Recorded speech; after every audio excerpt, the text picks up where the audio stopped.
الرحمن الرحیم۔ آج مجھے پتہ چلا ہے کہ ہمارا ایم این اے جناب امیر سلطان صاحب کو کل رات اغوا کیا گیا ہے۔ یہ اس وقت اس حکومت کے اوپر ایک بہت بڑا سوالیہ نشان ہے کہ کیا اس وقت یہ جو عدلیہ نے فیصلہ کیا ہے یہ ان کے ساتھ کنفرنٹیشن کے لیے انہوں نے یہ ہمیں ایک میسج دیا ہے؟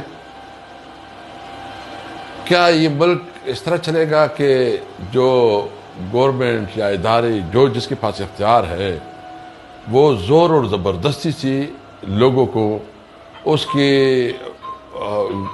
کی خواہشات ہے یا جو ان کی اپنی کمٹمنٹ ہے یا وفاداری ہے اس کو چینج کرنے کے لیے وہ اس قسم کے اقدامات کریں گے؟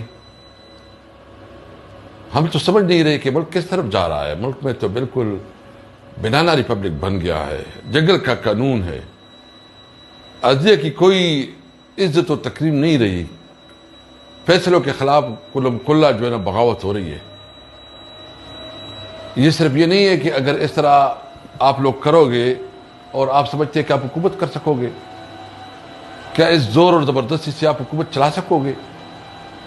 یاد رکھیے، اگر یہ قانون اور آئین کی یہ بنڈن ٹوٹ گئے تو پاکستان کے لیے بہت خطرہ ہے۔ آپ پاکستان کے لیے خطرے جو ہے نا کریٹ کر رہے ہیں۔ ہم پاکستانی ہیں، ہم آئین اور قانون کے اندر رہتے ہوئے اپنی سیاسی جدوجہد جاری رکھیں گے۔ میں ایک پی ٹی آئی ورکر اور ایک ایم این اے کی حیثیت سے بات بالکل کلیئر کرنا چاہتا ہوں۔ تمہارا مقابلہ کریں گے، ہر مقام پہ کریں گے۔ اب مذمتوں کا وقت ختم ہو گیا، اب مزاحمت ہے، ہم مزاحمت کریں گے۔ اگر تمہارا خیال یہ ہے کہ اس طریقے سے طریقے صاحب دب جائے گی، پیچھے ہٹ جائے گی، نہیں ہوگا۔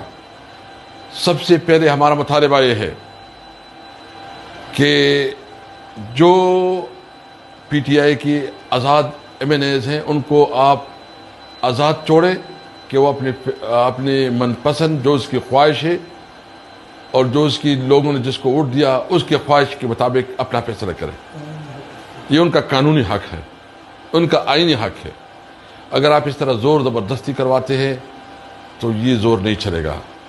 امیر سلطان صاحب کو فوری طور پر رہا کرے، اس قسم کے اقدامات کو فوری طور بند کرے۔ میں سپریم کورٹ سے اور تمام سینئر کورٹ سے ملتمس ہوں کہ جو ہمارے فارم 45 اور 47 کے کیسز اس وقت سپریم کورٹ میں پڑا ہوا ہے اس کو اوپن کیا جائے، اس کی ٹرائل شروع کی جائے، اور جس نے مینڈیٹ چوری کیا ہے ان کو قوم کے سامنے بے نقاب کیا جائے۔ یہ اس ملک کی جو ساورینٹی ہے، اس ملک کی یکجہتی اور یگانت کے لیے ضرورت ہے کہ یہ ملک کسی ضابطے سے چلتا ہے اور ضابطہ آئین پاکستان ہے۔ میں امید رکھتا ہوں کہ سپریم کورٹ جو کہ ایک جعلی الیکشن ہوا ہے اور جو چیف الیکشن کمشنر اس جعلی الیکشن کا مین کریکٹر ہے ان کو کام سے روکا جائے گا۔ پہلے تو وہ خود استعفیٰ دے، اگر استعفیٰ نہیں دیتا تو اس کو کام سے روکا جائے۔ میں اس موقع پہ اپنی چیف منسٹر علی امین گنڈاپور صاحب سے بھی میں مطالبہ کروں گا کہ وہ چیف الیکشن کمشنر کے خلاف ریفرنس تیار کر کے جوڈیشل کمیشن آف پاکستان میں داخل کرائے، کیونکہ ان کے پاس بھی کوئی اخلاقی ان کا جواز نہیں بنتا کہ وہ مزید اس عہدے پہ رہے۔